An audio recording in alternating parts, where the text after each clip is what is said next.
ਦੁਕਾਨ ਤੇ ਰੱਖੇ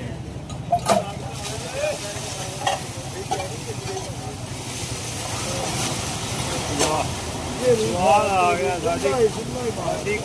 ਹੁਣ ਚੰਗੇ ਕੰਮ ਕਰਨ ਲੱਗ ਪਵੇ ਕਮਾਲ ਹੀ ਹੋਈ ਸਾਡੀ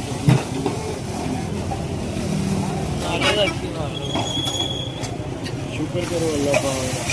ਮੇਰਾ ਦੁਸ਼ਮਣ ਜਿਹੜਾ ਗਰੀਬਾਂ ਦਾ ਟਿਕਟ ਨਹੀਂ ਗਿਆ